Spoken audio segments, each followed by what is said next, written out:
சஹாபாக்களே எங்கள் சஹாபாக்களே பத்ரீன்களே தியாக பத்ரீன்களே.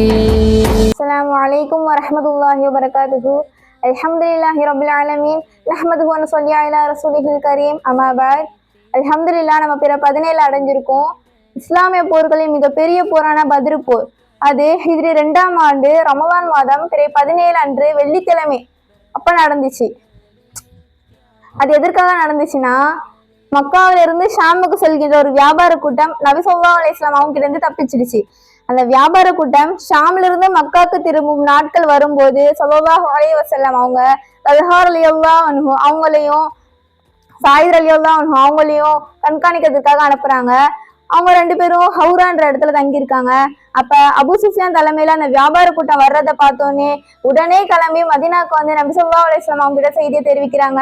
அது மிகப்பெரிய அளவிலான 50,000 தங்க நகைகளுக்கு ஈடான வியாபார பொருட்களும் இன்னும் 1000 ஒட்டகங்களோட வந்து கொண்டிருந்துச்சு.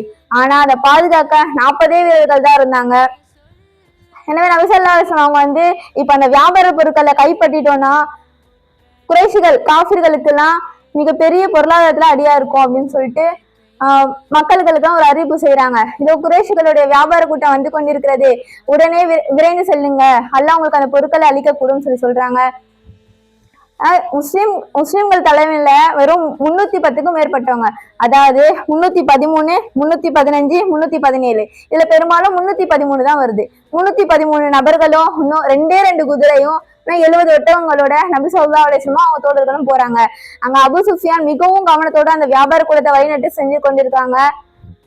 ஆனா இந்த செய்தி நபி ஸல்லல்லாஹு அலைஹி வஸல்லம் அவங்களும் அவங்க தோழர்களும் இந்த வியாபார பொருட்களை கைப்பற்ற வராங்கன்ற செய்தி தெரிஞ்சோடனே அபு சுஃபியானு வம்லாம் அப்படின்ற ஒரு கூலியால நியமிச்சு அவங்க கிட்ட இந்த முகமது அவங்க தோழர்களும் வியாபார பொருட்களை கைப்பற்ற வராங்க, எனவே இந்த செய்தியை வந்து மக்கா குறைஷிகளுக்கு சொல்றீங்கன்னு சொல்லி அனுப்பி வைக்கிறாங்க. உடனே வம்லமும் அவங்களும் ஒட்டகத்தின் மீறி ஏறி சென்று விரைவாக சட்டையை கிழிச்சுக்கிட்டு குறைஷிகளே ஆபத்து, வியாபார பொருட்களை கைப்பற்றதுக்காக ஸல்லல்லாஹு முஹம்மது அவங்க தோழர்களும் வராங்க, எனவே விரைந்து செல்லுங்க, இல்லைன்னா உங்களுக்கு அந்த பொருட்கள் கிடைக்காது அப்படின்ற மாதிரி சொல்றாங்க. மக்கா குறைஷிகள் எல்லாருமே கிளம்புறாங்க. வீட்டுக்கு ஒரு ஆளாக வரணும்னு சொல்றாங்க. ஆனா அபுல் அஹபால மட்டும் வர முடியல. ஏன்னா அபுல் அஹபுக்கு பதிலாக ஒருத்தவங்க கடன் கொடுக்க வேண்டியது இருக்கு, கடனுக்கு பதிலா நீங்க போருக்கு போங்கன்னு சொல்லி அனுப்பி வைக்கிறாங்க. அவங்க மொத்தமே 1300 பேர் போறாங்க. எங்க மக்கா குறைஷிகள்ல இருந்து 1300 பேர் போறாங்க. ஆனா நபி ஸல்லல்லாஹு அலைஹி வஸல்லம் கூட 313 பேர் தான் போறாங்க. ஆனா அபு சுஃபியான் வந்து இந்த நபி ஸல்லல்லாஹு அலைஹி வஸல்லம் அவங்களும் தோழர்களும் வியாபார பொருட்களை கைப்பற்ற வராங்கன்ற செய்தி கிடைச்சோடனே மிகவும் அபு சுஃபியான் வந்து கவனத்தோட அந்த வியாபார பொருட்களை கவனத்தோட வழி நடத்தி கொண்டு சென்றுட்டு இருக்காங்க. இப்ப வழியில மஜீத் அப்படின்ற ஒருத்தவங்க பாக்குறாங்க அபு சுஃபியானு. மஜீத் கிட்ட கேக்குறாங்க, அது மாதிரி மதினாசிகள் யாராச்சும் வந்தாங்களா பாத்தீங்களான்னு சொல்லி கேக்குறாங்க. அதுக்கு அந்த மஜீத்ன்றவங்க, நான் மதினாசிகள்லாம் யாரும் பார்க்கல, 2 பயணிகளை பார்த்தேன், அவங்க ஒட்டகங்கள் அங்க கட்டி வச்சிருந்தாங்க, அப்புறமேட்டு அதோட தோல் பையில தண்ணீர் நிரப்பிக்கிட்டு அப்புறம் கூட்டிட்டு போயிட்டாங்கன்னு சொல்றாங்க.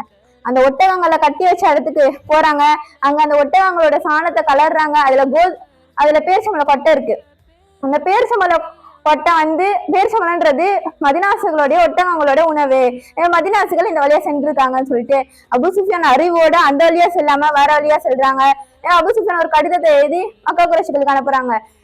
குறைஷிகளே, நீங்க வந்து வியாபார பொருட்களையும் இன்னும் ஒட்டகங்களையும் வீரர்களையும் பாதுகாக்கிறதுக்காக நீங்க வரீங்க, ஆனா அல்லாஹ் அவங்களை பாதுகாத்துட்டான், எனவே நீங்க வந்து திரும்பி சென்றுங்கன்னு சொல்லிட்டு குறைஷிகள் அபு சுஃபியான் வந்து ஒரு கடிதம் எழுதி அனுப்புறாங்க. இந்த கடிதம் வந்து குறைஷிகளுக்கு கிடைச்சிருச்சு. ஆனா அபுஜஹல் வந்து இல்ல, நாங்க திரும்ப மாட்டோம், நாங்க பத்ருக்கு செல்வோம், இன்னும் 3 நாட்கள் தங்குவோம், ஒட்டகங்களை அறுத்து உணவு சாப்பிடுவோம், அத நாங்க இருக்கிறத கேள்விப்பட்டு முஸ்லிம்கள்லாம் பயந்தே வாழ்வாங்க அப்படின்னு சொல்லி அபு சுஃபியான் கர்வத்தோட சொல்றான். நபி ஸல்லல்லாஹு அலைஹி வஸல்லம் இந்த செய்தி கிடைச்சிச்சு இந்த மாதிரி வர்றாங்கன்ட்டு.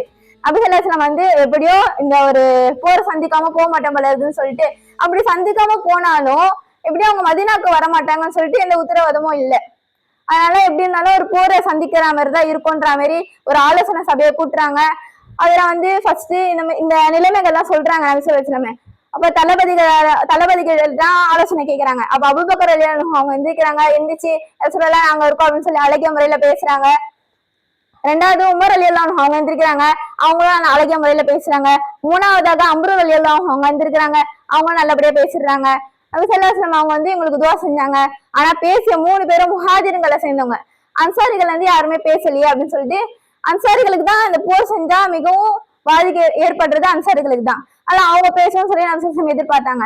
மக்களே என்ன எனக்கு என்னாச்சும் அறிவுரை சொல்லுங்கன்னு சொல்லிட்டு கேக்குறாங்க. அன்சாரிகள்ல வந்து சாத் ரலியல்லாஹு அன்ஹு அவங்க வந்து அப்படியே நபி ஸல்லல்லாஹு அலைஹி வஸல்லம் நம்மள தான் கேக்குறாங்க போல இருக்குது அப்படின்னு சொல்லி இருந்துச்சு.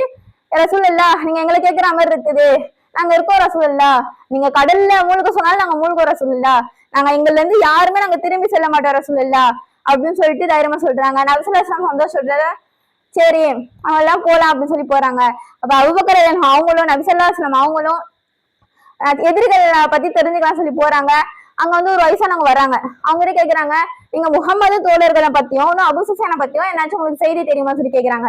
அதுக்கு நீங்க யாரும் சொல்லுங்க அப்பதான் நான் சொல்லுன்னு சொல்லி அந்த வயசானவங்க வந்து இல்ல நீங்க முதல்ல சொல்லுங்க அப்பதான் நான் சொல்லுன்னு சொல்லி சொல்றாங்க. அந்த வயதானவங்க வந்து எனக்கு தெரிஞ்ச தகவல் படி இன்னாரும் முகமதும் அவங்க தோழர்களும் இந்த இடத்துக்கு வந்திருக்கணும் அப்படின்னு சொல்றாங்க.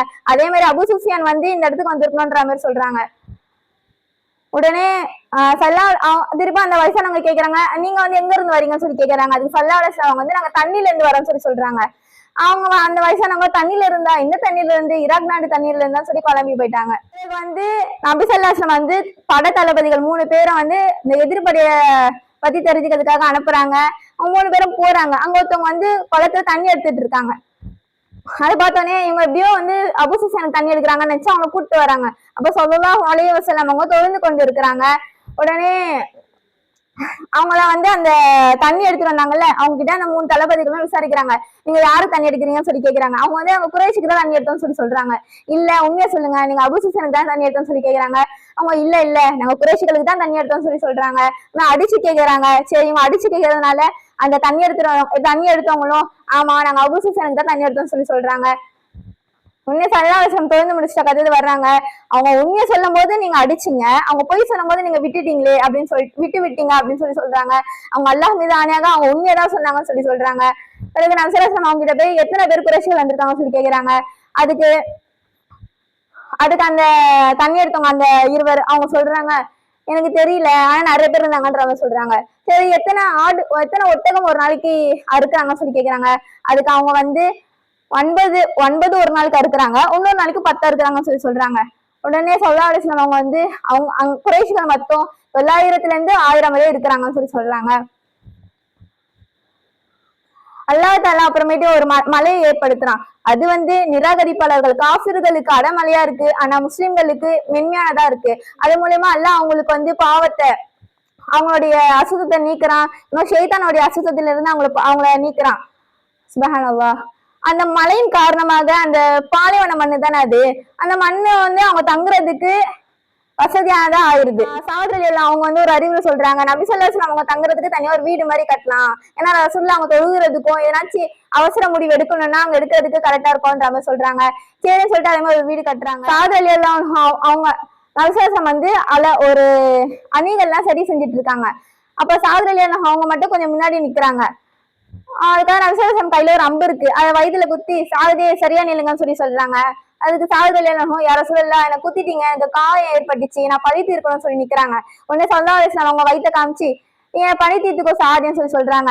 உடனே சாகதல் அவங்க வந்து நபி ஸல்லல்லாஹு அலைஹி வஸல்லம் வயிற்ற கட்டி பிடிச்சு முத்தம் கொடுக்குறாங்க. என்ன செய்றீங்க சாதன்னு கேட்கும் போது யார சொல்லலாம், கடைசியில என்னுடைய உடம்பும் உங்களுடைய உடம்பும் ஒன்னா இருக்கும் சொல்லி ஆசைப்பட்ட ரசூலுல்லாஹ் சொல்லி சொல்றாங்க. உடனே ரசூலுல்லாஹ் ஸல்லல்லாஹு அலைஹி வஸல்லம் அவங்களுக்கு துஆ செய்றாங்க. நபி முஸ்லிம்களுக்கும் சொல்லி தனியா நீர் தடகம் கட்டி வச்சிருந்தாங்க. அதுல வந்து குறைஷி காஃபிர்கள்லாம் அதுக்கு அடுத்த நாள் காலைல வந்து நீர் அருந்த வராங்க. அப்ப வந்து தோழர்கள்லாம் தடுக்க போறாங்க. நபி ஸல்லல்லாஹு அலைஹி வஸல்லம் தடுக்காதீங்க, அவங்க தண்ணீர் குடிக்கட்டும், இப்ப தண்ணி குடிக்கிறவங்க எல்லாருமே நாளைக்கு கொல்லப்படுவாங்கன்னு சொல்லி சொல்றாங்க. அதே மாதிரி எல்லாருமே கொல்லப்படுறாங்க. ஹக்கீம்ன்ற ஒருத்தவங்க மட்டும் கொல்லப்படல. அவங்க அப்புறமே ஒரு சிறந்த முஸ்லீமா இருந்தாங்க. அவங்க எதனா சத்தியம் செய்யணும்னா பத்ரு போர்ல என்னை காப்பாத்திய இறைவனின் மீது சத்தியமாகன்னு சொல்லிதான் சத்தியம் செய்வாங்களே. பண்ணலாம். அப்புறமேல போர் நடக்குது, அது 10 நாள் காலையில போர் நடக்குது. அது போர் வந்து ஃபஜர்ல இருந்து லுஹா வரையுமே முடிஞ்சிருது அந்த போர். அது அல்லாஹ் நபி ஸல்லல்லாஹு அலைஹி வஸல்லம் அவங்க வந்து அவங்களுக்கு தனியா ஒரு வீடு கட்டினாங்கல்ல, அந்த வீட்டுல வந்து அழுந்து சஜிதால துஆ செய்யறாங்க. அல்லாஹ் வாக்களித்தபடி மலக்குமார்களை அனுப்புனா. அவன் முஸ்லிம் படைகள் தான் வெற்றி அடைந்துச்சு. முஸ்லிம் படையில இருந்து 14 பேர் ஷஹீதானாங்க. காஃபிர்கள் மக்கத்து காஃபிர்கள்ல இருந்து 70 பேர் கொல்லப்பட்டாங்க, 70 பேர் கைது செய்யப்பட்டாங்க. அந்த அப்புறமேட்டு கைது செய்யப்பட்டவங்க எல்லாம் என்ன செய்யலாம்னு சொல்லிட்டு நபி ஸல்லல்லாஹு அலைஹி வஸல்லம் வந்து ஆலோசனை கேட்கும் போது அபூபக்கர் அவங்க அவங்க எந்திரிச்சு யார சொல்லலாம் இவங்க எல்லாம் பிணத்தொகையை வாங்கிட்டு உரிமை விட்டுடலாம் அப்படின்னு சொல்றாங்க. உமர் அலி அவங்க வந்து இல்ல ரசூலுல்லாஹ் இவங்க கொலை செஞ்சிடலாம்னு சொல்றாங்க. ஆனா அபூபக்கர் அவங்க சொன்ன மாதிரி அவங்க வந்து பிணத்தொகையை வாங்கிட்டு விட்டுடுறாங்க. அந்த ஹிஜ்ரி 2ஆம் ஆண்டுலயே பல அற்புத நிகழ்வுகள்லாம் நடந்திருக்கு. ஹிஜ்ரி 2ஆம் ஆண்டு தான் ரமலான் நோன்பு கடமையாக்கப்பட்டுச்சு. அதே போல ஜக்காத்துல் ஃபித்ர் அது கடமையாக்கப்பட்டுச்சு. அதே போல ஜக்காத்துக்கான அந்த பொருள் அளவு அது வந்து கடமையாக்கப்பட்டுச்சு. இந்த ரமலான்ல நம்ம அதிகமா அமல்கள் செய்யணும். நம்ம அந்த காலத்துல சஹாபாக்கள்லாம் நோன்பு வைத்த நிலையிலேயே மரணித்தாங்க. நம்ம அந்த அளவு இல்லைனாலும் நம்ம அதிகமா குர்ஆன் ஓதணும், அதிகமா திக்ரு செய்யணும், தொழுகணும். எனவே அதிகமா அமல் செய்ய உள்ள ரஹ்மான் கிருபை செய்வானாக. வாஹிரு தஅவானா அல்ஹம்துலில்லாஹி ரப்பில் ஆலமீன். அஸ்ஸலாமு அலைக்கும் வரஹ்மத்துல்லாஹி வபரகாத்துஹு.